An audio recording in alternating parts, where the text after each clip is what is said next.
In this demo, I want to talk about another data type that we're going to use in JavaScript to exchange data between our JavaScript applications and our server-side environments, whether they're Java or .NET or PHP or whatever that server environment looks like. So I'm going to start with an empty HTML page, and we're going to be dealing with XML.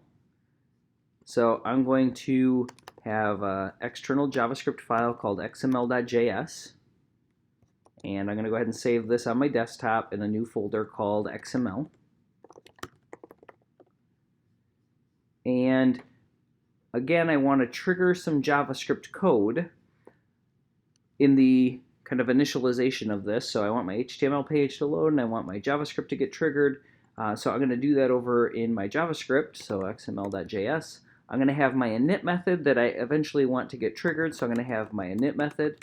It's going to be equal to some function definition, and I want it to be triggered in the window.onload event. Okay, so that's kind of the basic setup of things. And there's really two ways that I can deal with XML, and I want to illustrate both of those concepts. So this video will be a little bit longer than usual, but it's really to illustrate the two different ways we could access XML. Okay, so to start with, I just want to kind of provide an overview of what I'm talking about there. I could have XML as a string of data. And what I mean by that is if I come up here and I have a variable called students, and it's equal to some XML string. Okay, and we'll fill in the blanks here as we go on. But if I have a string of XML, that's one way I could access my XML data, and that's going to force me to process that XML in a certain way. Another way that I could be dealing with XML is that students data, so on line 2 I have that beginning and ending students tag. If I have that same data, but it resides in a file, I might be past a path, or I might have a path to an XML file, and that would be another way that I could access XML data. And that'll be a little bit different than me directly accessing XML as a string. So I want to cover both of those different scenarios. In order to separate them, I'm going to have two different buttons that are going to trigger two different XML events. So I'm going to have a button. The first one is going to have an ID of XML string, XML from a string of data. And then the second button is going to be XML from a file. Okay, and I'm going to call this XML file. Okay, so my HTML is set up. I'm going to set up event handlers for these two different buttons, and I'm going to do that in the init method. So I'm going to get rid of that students variable. I'm going to have a reference to my string button. So here's my string button, and I'm going to use document.querySelector XML string. And I do need a £sign in front of that because I'm using an ID-based selector. And then I'm going to have a file button. So document.querySelector XML file. Okay, and what I want to do is I want to set up event handlers for both of those. So I'm going to take my string button and I'm going to add an event listener. I'm listening for the click event, and we're going to call this my XML string event. And then I'm going to have my file button. I'm going to add an event listener.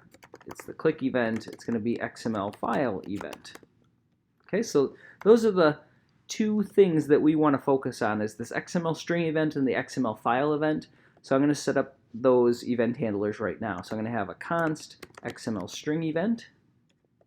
It's going to be equal to some function definition that's going to execute. And then same thing for my XML file event.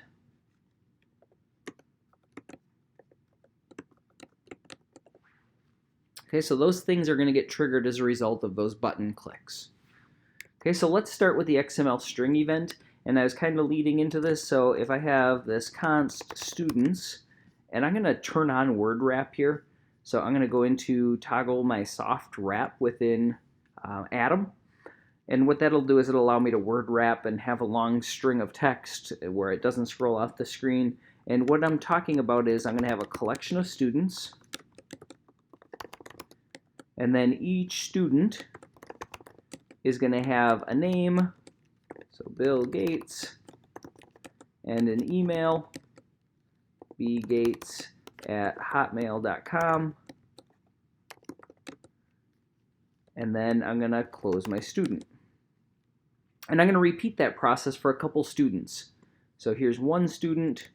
I'm just going to copy that and paste it again. So we might have Bill Gates and Elon Musk, Elon at Tesla, and then Jeff Bezos will be the last one.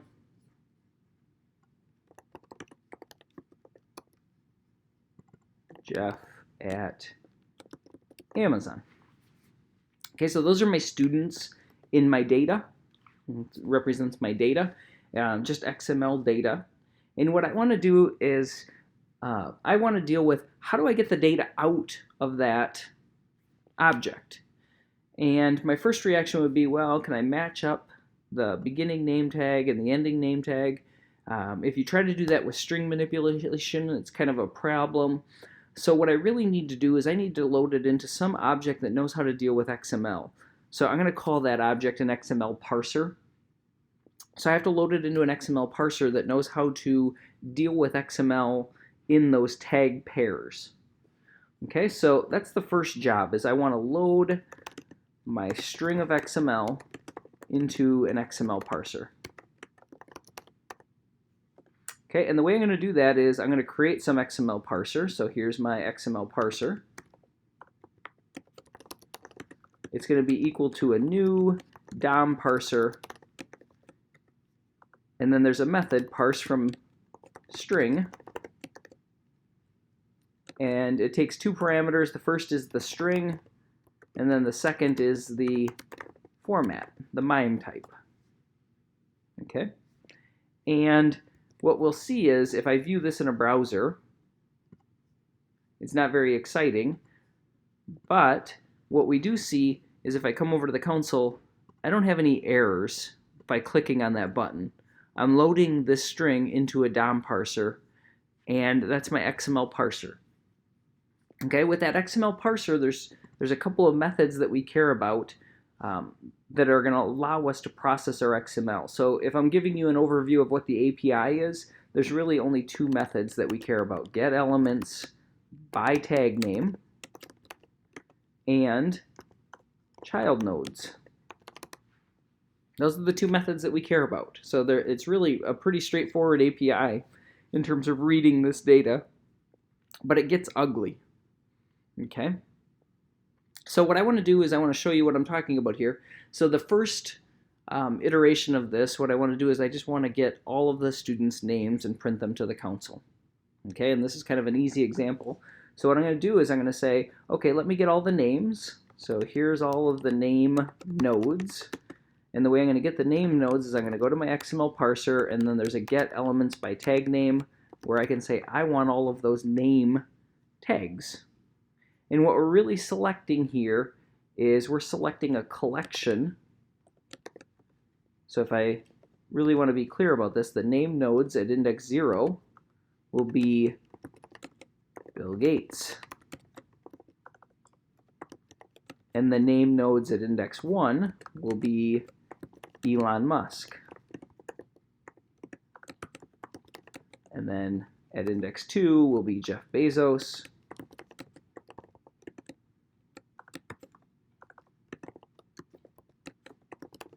And here's where we run into a problem, is I have these name nodes, but when I say I have these name nodes, I'm really talking about these whole beginning and ending tag pairs. And to show you that that's really what's happening, I'm just going to have a simple for loop. So I equal to 0, I less than name nodes.length, I plus plus, and then I'm just going to do a console.log of name nodes at index I. Okay, and what we'll see is if I refresh that, we end up with our name nodes like I was suggesting that we had at index 0, index 1, index 2. Okay, well, that's great, but we really need the underlying text inside of those name nodes. Okay, so this is where the ugliness kind of starts to set in.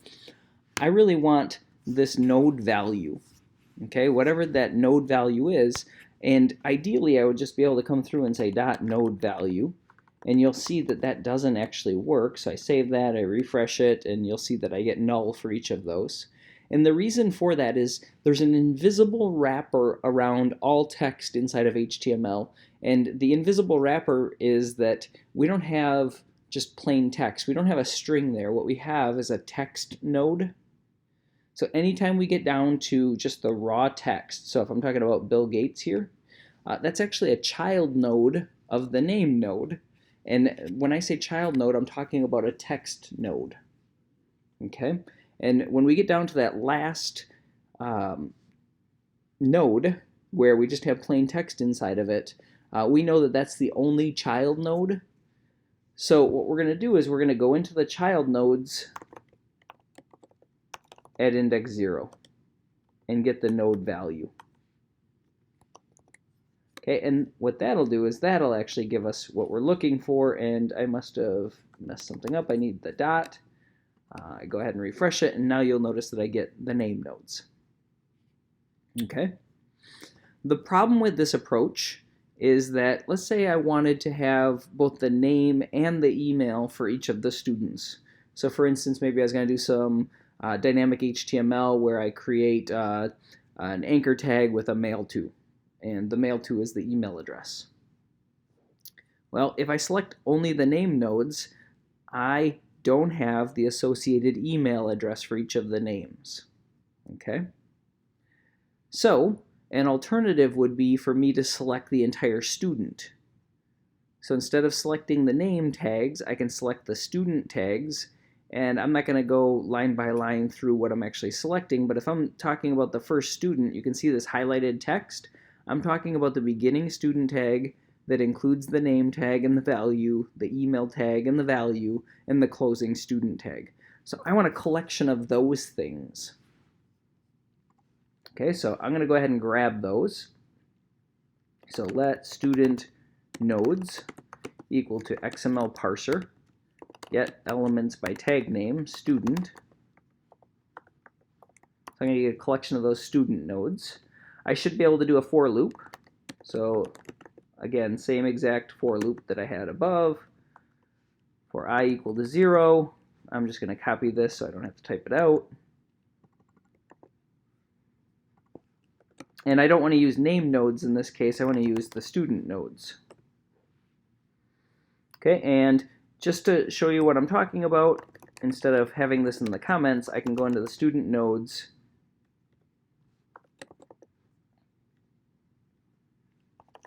at index 0 or index I and print them out. Excuse me. So I go ahead and save that, and you'll see that I have a collection of these student nodes, and the student nodes contain the associated name and email. Okay, so life's good there. But I really want just the corresponding values, so I want to be able to log both the name and the email. So this is where things get a little more complicated. What I want to do is I want to get the email node and the corresponding email. So I'm going to have a variable that stores the email. And I'm going to use the current student. So student nodes at index 0 at index I will be the current student. The current student email node will be my current student. And this is where it gets awkward. If I'm talking about a current student, I have a student. So you can see my cursor over here kind of highlighting and hovering over Bill Gates. I have a student, and I know that there's these other nodes. So I want the email node. I want to be able to get that email. So what I'm going to do is I'm going to use get elements by tag name. So you notice get elements is plural. There is no singular. So even though I know that there's only one email tag, I can't say get element by tag name. I have to use get elements by tag name. So I'm going to use that get elements by tag name email. But I know that there's only one, so I want the first one at position 0. Okay, I'm going to do the same thing for the name node. So instead of getting the elements by tag name email, I'm going to use name.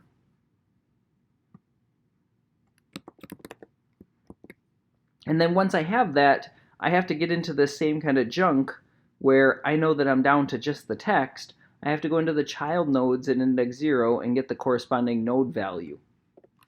Okay, so I'm just going to go ahead and get the current email. So I'm going to have a variable called current email equal to the current email node child nodes at index 0 node value. And then the same thing for the name. So I go to the name node child nodes. Index 0 is the text node, and then I'm grabbing the value. And now, finally, I can print out that grouping. Okay, so now I can go through and do a console.log using my string templating saying, here's the name, and here's the corresponding email.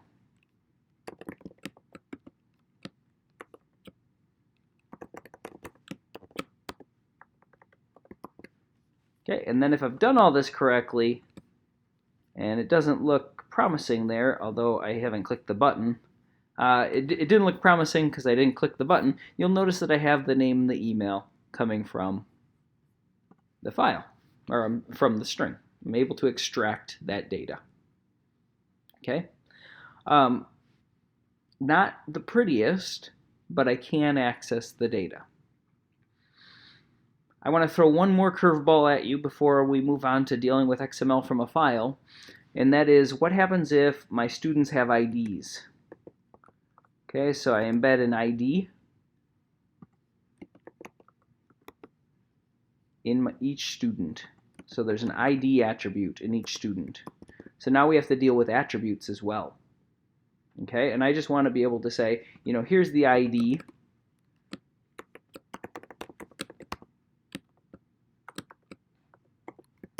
Along with the name and the email. So I need a variable for the current ID. And the way I'm going to get that is I'm going to go to the current student. And just like if I was using dynamic HTML, there's a method getAttribute where I pass in the attribute that I want. That's actually very easy to use. And then if I refresh this, you'll see that each of my students now has an ID attribute. Okay? So life's good there. Okay, so we're able to access the data within our string of XML. So now I want to complicate things, and I want to take this string of XML, so I'm just going to copy it, and I want to move it into an XML file. So I'm creating a new file, called students.xml. And now I'm going to paste it. I'm going to toggle soft wrap. I'm going to format this a little bit so that it looks okay.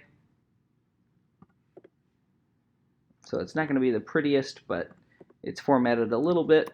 So this is my students. It has the exact same data, exact same format, and that's intentional in this case because our XML file event is going to handle it. Okay, where this is going to get a little bit different is I want to print out the exact same stuff that I was doing before. I want to be able to get the name nodes and all of that stuff. So what I'm going to do is I'm going to copy and paste this exact same code. I want to copy and paste into my XML file event. I want to do these same things. I just want the data coming from a different source. I don't want it from that string. I want it from my file. Since I copied and pasted that, I should be able to recognize that that's usually a problem and not something that I want to do. So instead, what I'm going to do is I'm going to abstract that out into its own method. So essentially, I want to do this same kind of processing. I want to get, you know, the name nodes, and I want to be able to print the ID, the name, and the email for each of these records. and I want to do it in both cases, whether it's coming from a string or from a file. So I'm going to extract that out into its own method. So I'm undoing what I just did, that paste. I'm going to delete what I have here, and I'm going to move that into its own function called process students. And the students are going to take one parameter, which is an XML parser. And I use the name XML parser because that's what I had used before. So now I can just use XML parser again. And I want to then call that same method that I was. And this time I'll pass in the XML parser. Okay, so my XML string event basically says, okay, I have a string of XML, I need to load it into a parser, and then I'll process it once I have a parser. And that's what we're doing right here. Okay, so you'll notice it works exactly the same way. Okay, life's good there. Okay, now I want to get that same thing working, except instead of dealing with this XML parser, I want to get my data from this XML file. So what I have is this XML file path. I want to deal with that. So if I come back over to my JavaScript, what I need to do is I need to get an XML parser from that file, and then I can use that and pass it on to the process students event, or this process students method. Okay, so I'm going to have a file path. So I'll have this const student file path equal to students.xml. So I have the path, and I want to get an XML parser from it. Okay, so the way I'm going to do that is this is going to lead into a discussion about an XML HTTP request, so an AJAX object. And there's a couple of ways to deal with AJAX. So the first way we're going to deal with in this class is the XML HTTP request object. And we're going to use that object for our XML file handling. As we go forward, we're going to look at the fetch API that's part of ES6. But for now, we're going to use the XML HTTP request object. Okay, so I'm going to go ahead and have a variable xhr equal to a new XML HTTP request object. And what the XML HTTP request object does is it allows us to make asynchronous HTTP calls to some server resource. Okay, and in our case, our server resource is going to be this XML file. Okay, so we are going to take our XHR object and we're going to open it using an HTTP GET, and we're going to use our student file path. That's the URL that we're going to use. Eventually, we're going to send the request, and we're not sending any HTTP header data, so that's what this null parameter is there. So we open the request and we send the request. This is enough to make that HTTP request. However, in this case, we care about the response that we get back from this request. So we care that we're going to get XML data back from this response. Okay, so what I'm going to do is I'm going to set up an event handler, and this is known as a callback. I'm going to set up a callback event handler that's going to handle the fact that we are going to get the data back from the server at some point in the future. Okay, and I can't do that after I've sent the request. So what's going to happen is I'm going to say I want to make an HTTP request. It's going to be a GET to a specific URL. I'm going to send the request, but then I can't immediately process the request. So my code can't go on line 17. What I need to do is basically say, notify me when that data comes back. And the way that's set up is with an event handler. Okay, and we call it a callback, but the event handler is a little more complicated than that. So we're going to say on ready state change is equal to some function that gets executed. Okay, and this on ready state change goes through 4 different states. So it gets initialized, and then it gets sent, and then the server receives the request, and then the response actually comes back. So it goes through 4 different states. We care about when the data comes back to us and is ready and available for us to use. Okay, so we only care about that last state, that ready state, when it's equal to 4. And what we're talking about is it's an enumerated type, basically telling us that our response is back. So the way we check for this is if the xhr.ready state is equal to 4, then we know that our response is back and it's ready to be processed. And we can see that if we do a console.log of the XHR's response text. Okay, so if I refresh this page and I click on this button, you'll notice that I can't access this file because I'm trying to access it off my file system. So you'll look up here in the URL, it's on my file system. I can't access that data, and it's telling me it's been blocked by this cross-origin request script policy. Cross-origin requests aren't supported. So the only way that this is actually going to work is if I run it through a server. Okay, so I have to have a web server to run this in order for this to work. I think it'll actually work in Firefox, but there's an easy solution to this. So I have a package, it's called Atom Live Server. Okay, so it's a package that I've added, it's a really popular package. I'm going to go ahead and start this Atom Live Server. So now you'll notice that it's actually running my HTML file through a server, through a web server on localhost on port 3000. And if I inspect things here and look at my console, now when I access that file, you'll see that I'm getting my XML data. Okay, that's what this response text is. That's my response from my server. And I can see that in the network requests. So if I refresh the page, I get, my JavaScript file, and I get my HTML file, but then if I clear this, you'll see that another request actually happens going back to my server asking for that XML file. And if I click on that, then I can see the response. That's what we're generating over here. That's what we're logging, is that response that's coming back from my server. Okay, so life's good there. But we need to take that string of XML and send it down to the process students as an XML parser. So I could do this kind of thing again. I could create an XML parser from a string and then send that XML parser into my process students function. That would work just fine. Okay, and I'll show you that that works just fine. So I'm going to copy that. The only thing I'm going to do is instead of using students, I'm going to use the xhr.response text. And then I can call my process students method, passing in my XML parser. Okay, so now you'll notice that when I click on this button, I have the same kind of processing that I did before, where I'm getting the ID, the name, and the email as a result of this button click. Okay, so same exact processing that I was getting, whether I was accessing a string of XML or, in this case, I'm using a file that contains XML. So same exact result. However, there is a shortcut here. Okay, and the shortcut that I can use, so I'm just commenting out these 3 lines of code. Since I know that my server response is XML, I don't have to deal with the response text. Because I'm getting back XML, the response XML property is set for this XHR object. And what I can do is I can say, I want to use that. I want to call the process students, and I want the response XML. The response XML is already a DOM parser.